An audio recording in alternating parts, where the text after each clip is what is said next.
Stop. Don't go anywhere. What'd you take? Sir, why you asking me? I didn't steal anything. Then show me. Empty your pockets. I don't want to empty my pockets. Sir, I told you I have nothing. We can do this easy or we can do it the hard way. Pockets. Now. I'm not trying to start anything, but I didn't take it then. Have you ever wondered what happens when a mall security officer decides a black teenager looks like a shoplifter, blocks his path without any report, and acts like guilt has already been proven? This one escalated real fast because the security cameras didn't just catch a bad stop. They caught someone building a whole case after the accusation had already left his lips. Hey, real quick, where are you watching from? Drop your city and state in the comments. And if you like stories about accountability, body cams, and people getting caught by their own actions, make sure to like and subscribe so you don't miss the next one. Here's what actually went down. A teenager walks out of a store, shopping bag in hand, drink in the other, with the receipt just sitting inside the bag, like basically everyone else does. He wasn't running. He wasn't acting sketchy. He was just doing what teens do at the mall every single day. But the security officer came in hot. No slow approach, no, hey, can I talk to you for a second?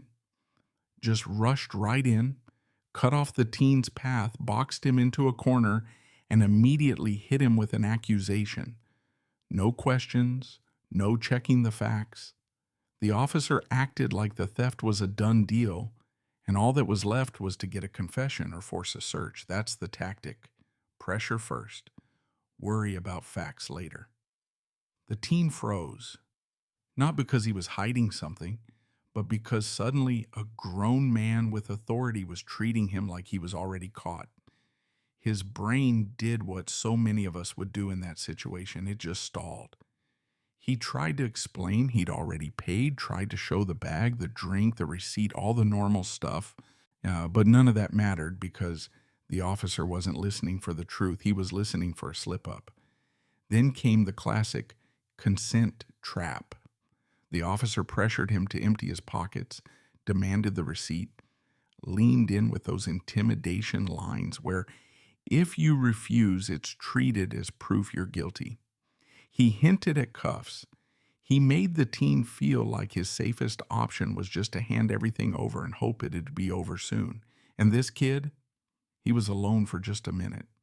His dad had stepped away, quick phone call, quick stop at a kiosk. Left his son by the storefront because, it's a mall, not some dark alley.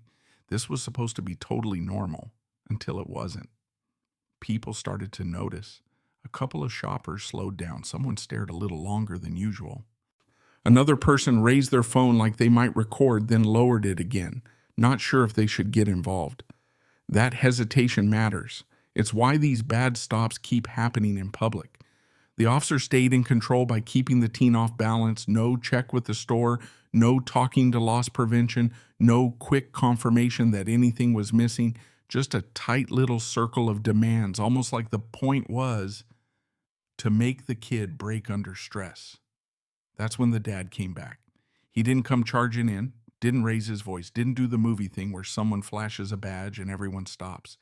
He sized up the scene like an investigator, clocked the officer's stance, the way his son was standing, the bag, the distance, the tension. He saw that things had already gone way past a simple check. And he did one thing right away. He didn't start with a speech. He started with questions. That's where the whole dynamic shifted. Not with anger, but with structure. Because when you force a stop to explain itself out loud, a lot of that false confidence evaporates. Dad stepped in just close enough to be heard, but not close enough to provoke. Didn't touch the officer, didn't grab his son, didn't try to play tough. He just inserted himself into the space the officer was controlling. Then he did the one thing those pressure tactics hate. He slowed it all down. He asked why his son was being stopped, just like that. No attitude, just a straight question. The officer wouldn't give specifics, stuck to the accusation script, kept telling the teen to comply, bag, pockets, receipt. That's when Dad started piling on the questions. So basically building a report in real time. Who reported the theft? The officer had no name. Which store called it in? He just waved toward the store they just left. No manager's name, no loss prevention, no dispatch call, nothing concrete. What item was even supposed to be stolen? The officer couldn't say, and that's a huge problem because someone stole something isn't reasonable suspicion, it's a guess. And guesses don't justify detaining a kid and bossing him around like he's already guilty. The officer tried to pivot, claimed the teen matched suspicious behavior he'd seen before, referenced past shoplifting incidents at the mall, leaned on all those vague cop lines you hear when there's no actual trigger. Dad didn't argue, didn't debate. He just kept asking for actual facts. What specific behavior made you suspect him? The officer rattled off stuff that sounded official, but was just normal mall behavior, looking around, walking fast, holding a bag a certain way, stuff half the shoppers were doing. Then Dad boxed him in. Is there an active theft report? Yes or no right now? The officer avoided a yes or no answer. He just kept going back to trying to get consent for a search because that's what he really wanted.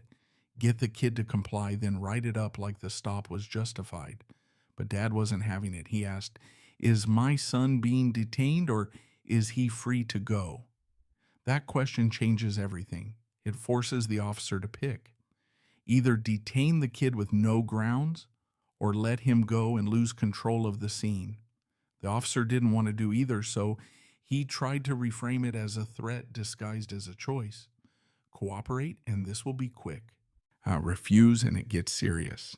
The teen was shrinking into himself, not crying, not yelling, just caught in that awful spot where you're trying to be respectful while someone treats you like a suspect in front of strangers. Dad stayed steady. He checked in on his son, then right back to the officer. Had the officer talked to store loss prevention? Nope. Had anyone from the store identified his son as a suspect? No again. Dad pointed out without making a speech that the officer started with an accusation, not a question, and then tried to use compliance as justification after the fact.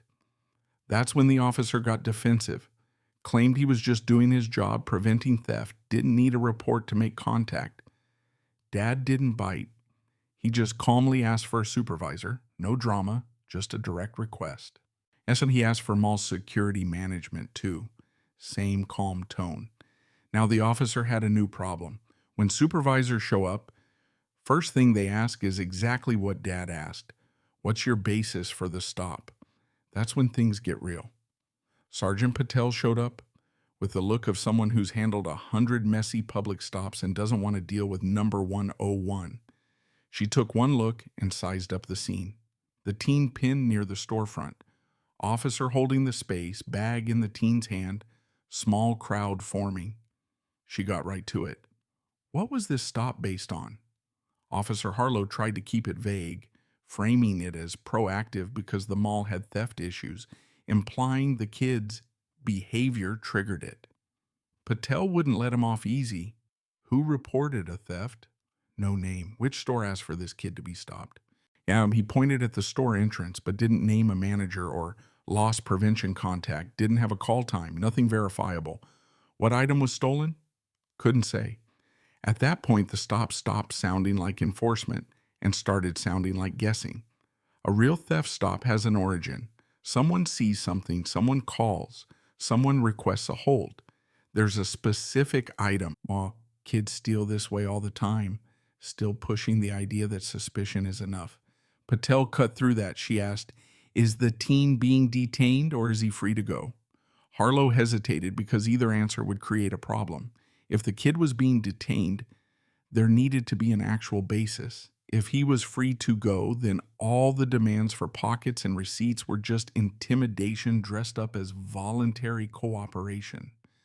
Darius, the dad, stayed calm and factual. He told Patel the officer didn't start with a question.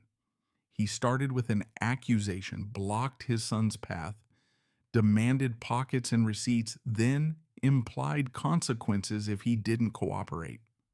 Patel turned to Harlow and asked about his body cam. That landed hard. If body cam was supposed to be on, it would capture exactly how this started. If it wasn't on, that's a whole other problem. Vega added the mall angle. He looked up at the security camera domes, down the hallway. Didn't need to say much.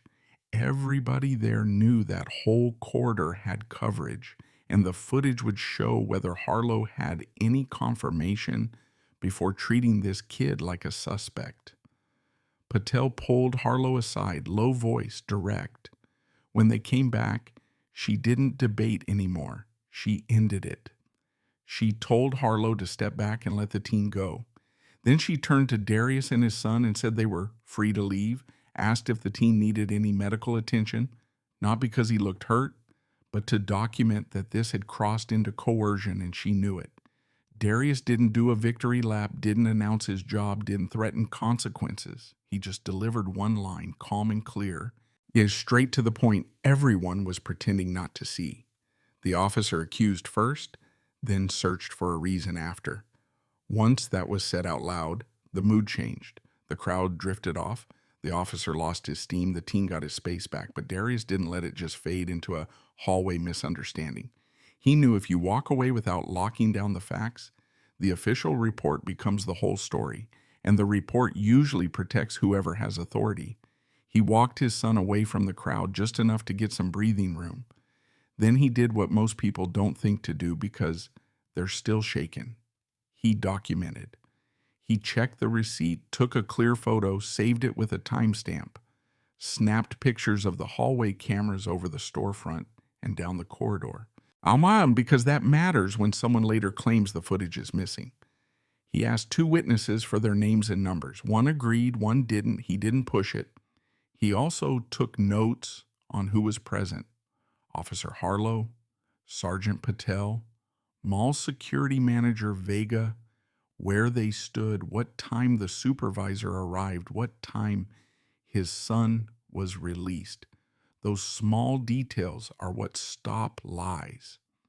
Before leaving, Darius asked Patel for the incident documentation tied to this stop. If there wasn't an incident number, he wanted that acknowledged. He asked if the officer had his body cam on and whether policy required it for public contacts. No arguments, just collecting answers. Then he walked his son out. No celebration, no lecture, just steady. That night, Darius wrote up the complaint exactly like he'd want an investigator to do if the roles were reversed. He didn't call names, didn't get emotional, just listed the actions in order. The officer blocked the teen's path, accused before asking questions, demanded pockets in a receipt, implied consequences for not complying, had no theft report, no store request, no loss prevention contact. The stop only ended when a supervisor demanded a basis. He attached the receipt photo, the witness contact info, the time window for surveillance. Then he sent in preservation requests, mall camera angles, any body cam footage, any radio traffic, any logs showing whether a theft call ever happened. Included the exact corridor and storefront so nobody could claim confusion later. Internal Affairs opened a real inquiry, not just a customer service complaint. First thing they pulled was video, and that's when Officer Harlow's story started falling apart because the footage showed the sequence, and sequence is everything. No one running from the store, no employee chasing, no loss prevention pointing anybody out, just the officer making the first move based on his own assumptions, then trying to force a confession or consent. The paperwork didn't match what was on camera. Internal Affairs did what they always do when a stop looks like a pattern. They audited him, pulled recent stops at the mall, looked for the same structure, vague suspicion, immediate pressure for consent searches, heavy on compliance, thin on documentation, compared demographics, looked at how often he stopped teens of color for suspicious behavior versus anyone else. Turned out, now this wasn't a one-off. There were repeated pretext stops, framed as proactive safety, but really just fishing. Get them nervous, get them to consent. If you find anything, you win. If you don't, you still act like you had reason to check. Then came the lawsuit. The family's lawyer focused on 2 things: unlawful detention and discriminatory enforcement. The legal standard is simple. You can't detain someone, just because you feel like it. You need reasonable suspicion tied to real facts, and you can't treat suspicion like proof of guilt while you search for a reason after you've already made up your mind. Discovery is where it all unraveled. The officer's report got compared to the video. His wording got checked against body cam audio, if it existed. His claim of matching behavior got tested against what actually happened. At the lack of a theft report got confirmed. No call, no request, no complainant, no report of missing items. That mismatch was the turning point, because now it wasn't just a bad stop. It was an officer willing to bend reality on paper. The city had to choose: go to trial and risk video showing a pattern, or settle and try to contain the fallout. Either way, consequences landed. Policies changed. The department didn't want this to happen again. Mall stops got stricter. Officers needed a documented complainant or clear facts tied to suspected theft. Any search had to be justified, and consent couldn't be coerced the way Harlow tried. Supervisors had to be involved for detentions. Body cam had to be on. No excuses. As for Officer Harlow, escalating discipline. Suspension doesn't survive video in a pattern. His credibility was gone. And once you lose credibility, you're a liability. So he was fired. The department couldn't risk him dragging this case up again in future court. Jalen, the teen, got something more than a momentary win. He got proof he wasn't crazy for freezing up, wasn't weak for going quiet. He was a kid in a situation built to make him fold. The only reason he didn't get swallowed up was because his dad came back, asked the right questions, and refused to let intimidation become the story. And Darius made sure his son knew the truth without sugarcoating it. That accusation was never about a missing item. If it was, there would have been a report, a description, a store request, something specific. What happened was an officer looked at a black kid with a bag and decided that was enough. So here's my question for you. If you'd been standing there watching, would you have pulled out your phone and kept it up? Would you have stepped in as a witness, or would you have just looked away and kept walking? Drop your thoughts in the comments and share this with someone who needs to hear what real accountability actually looks like. If you want more stories like this, realistic, modern, built around facts, make sure you subscribe